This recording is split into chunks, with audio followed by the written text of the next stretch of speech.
So today what we're going to be doing is we're going to be covering two topics in Renaissance history. We're going to be looking at the political history of the Renaissance, and then we're going to be looking at the intellectual history of the Renaissance and that idea of the concept of humanism. All right. So as we've mentioned, Italy was made up of smaller city-states, all of which had their own governments. So the major power players here are Milan, Venice, Florence, the Papal States, and Naples. And just FYI, papal means having to do with the Pope. So the Papal States included Rome and was the center of power of the Catholic Church.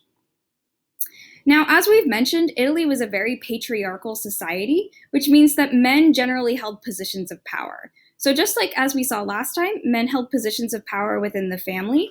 They also held positions of power within government. Sometimes wealthy women could rise to positions of power. So you read about Isabella d'Este, for example. And there were also some Medici women who were able to rise to positions of power in the government. But generally, the government was dominated by men. And there is a map. I believe this is also in your textbook, so you can always come back to this as well. Now, how did these city-states relate to one another? Well, this concept, or at the beginning of the Renaissance, rather, this concept of the balance of power emerged.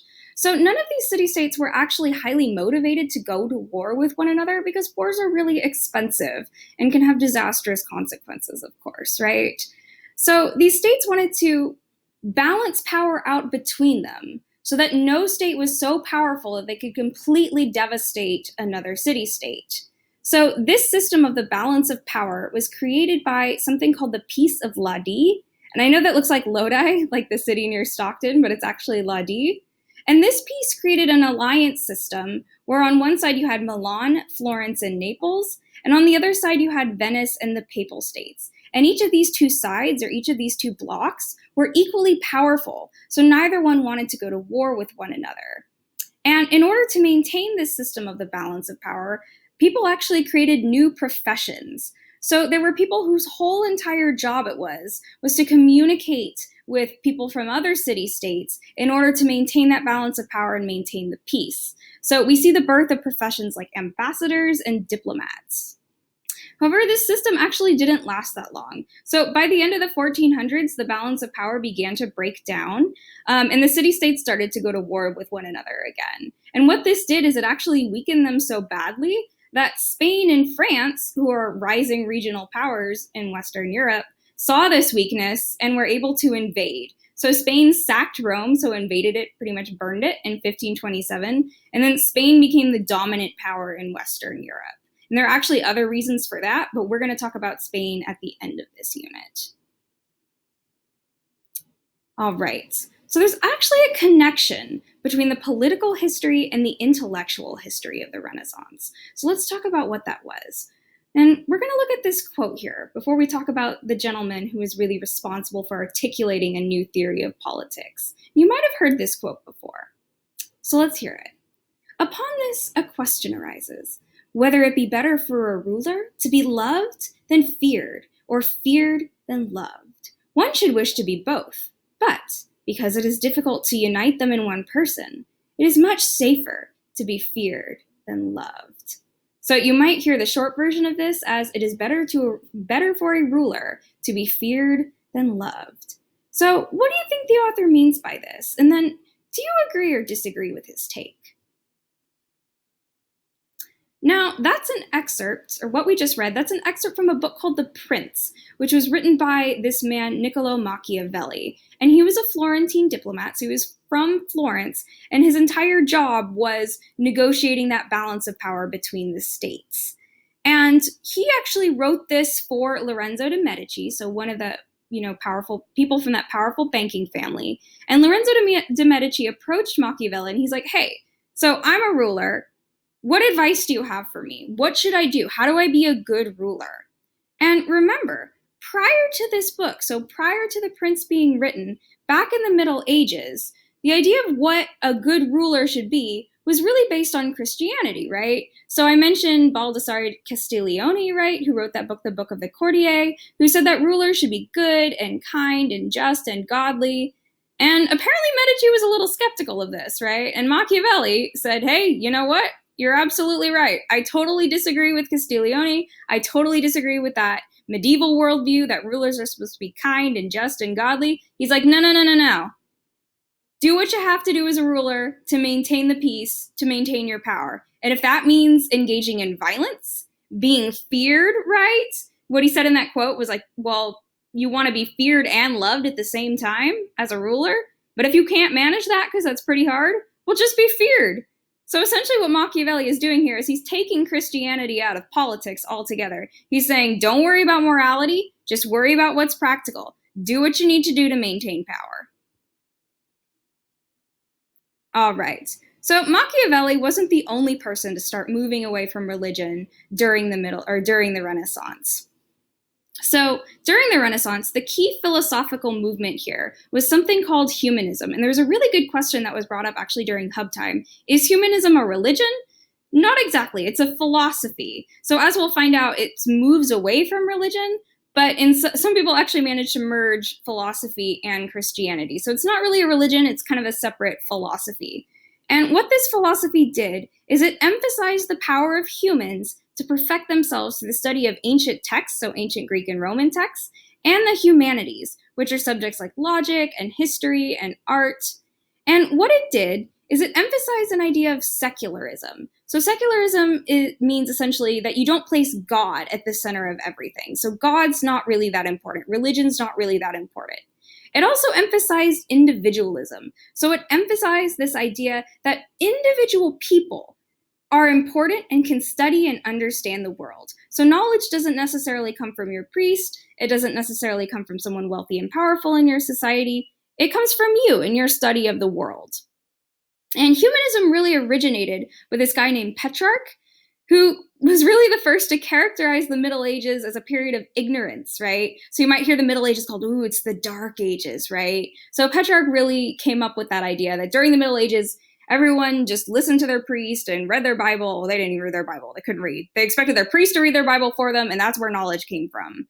And Petrarch also was one of the first Renaissance scholars to really emphasize that study of ancient Greek and Roman texts. Now, humanism changed a little as the Renaissance progressed, and eventually we see this idea called civic humanism emerge in Florence. And this was the idea that, okay, well, scholars don't just need to study ancient texts. What they need to do is they need to use this knowledge that they derive from studying these texts to make society and government better. And so what they did is they looked, for example, at different political philosophies from ancient Greece. They looked at the ideas of democracy and republics, right? And we're like, well, how can we take that and how can we adapt it to our time period now? All right, so as I mentioned, it's really tempting to present Renaissance humanism as like this total break from the Middle Ages, right? So it's the Dark Ages, and then it's the Renaissance, and then we became enlightened and super smart, right? Or something like that. That's how a lot of people characterized it. But that's actually not really a good way of describing the Renaissance. So yes, society became more secular, so there was less of an emphasis on God, but Christianity and mysticism still played a really important role. So, for example, there were these two other philosophies that emerged during this time period. One was called Neoplatonism, which was a synthesis of Christianity and the philosophy of Plato, who was an ancient Greek philosopher. And there was also something called Renaissance Hermeticism, which was like an esoteric philosophy, which esoteric means like kind of strange and mystical, that emphasized the divinity of all things. So something else that we'll see that also illustrates that the Renaissance wasn't totally secular, religion still played an important role, is when we talk about Renaissance art. You'll see that Renaissance art often depicted religious figures as well. So the Renaissance wasn't like this totally secular time period. Religion still played a really important role in society.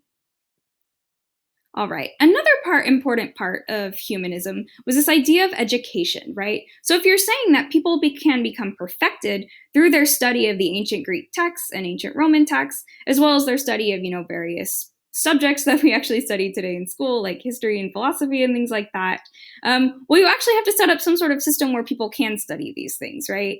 So humanist philosophers really emphasize the importance of education. So they set up colleges where students could study what we call the liberal arts, and that's basically history and philosophy and rhetoric, which is like the ability to argue, grammar, logic, poetry, math, astronomy. And they believed that humans should be not just sort of, they shouldn't just sit at a desk all day and study. They also should become physically perfect. So physical education was also really, really important as well. Now, this education was mainly available to men, and it was mainly available to elite men. So you could really only study this stuff if you had free time and you were wealthy. Last but not least, another really important aspect of Renaissance or humanism was they changed how we study history. So what they did is they actually back back during the Middle Ages, there were historians and they did write historical texts. But this might sound kind of funny to us. They didn't really care about the truth all that much. So, for example, the Vikings during the Middle Ages would write histories of like their people, but they were kind of like combinations of history and myth and storytelling, and they weren't super accurate. The point was to tell a good story, not necessarily tell an accurate story. And the Renaissance humanists were like, whoa, whoa, whoa, that doesn't make any sense to us, right? Like, if we're going to learn from history to become better people and make our societies better, we have to tell history in an accurate way. So what they did is they took all that mysticism and all that religion out, and they're like, okay, well, let's look critically at the past and let's analyze historical documents. And as I'm saying this, you might be thinking, wait, that's how we study history today. And that is absolutely true. So they started to turn the tide towards a more modern study of history that we would recognize today. And a name that you should know here is, oh Lord, yeah, I'm Italian American. I do not speak any Italian. Giucardini, I'm going to guess. His name might pop up. You might see an excerpt from one of his texts on the AP exam, perhaps. And he wrote a history of Italy and a history of Florence. All right. So, how did this knowledge spread? So, this time period witnessed probably one of the most, if not the most at all, historical inventions, which was the invention of the printing press. So, this was invented by Johannes Gutenberg, who lived in the German states. And he invented this thing called movable type. So, the individual letters were on little blocks, and you can move them around. And the effect of this was that you could mass produce books. So you could produce books very cheaply and very quickly. So another example highlighting that the Renaissance wasn't totally secular is that the first book that was produced on this printing press was a Bible. And as we will see, so this printing press is going to help Renaissance ideas spread, but it's also going to have a really, really big impact on religion. But we won't really see that until next unit, so stay tuned for that.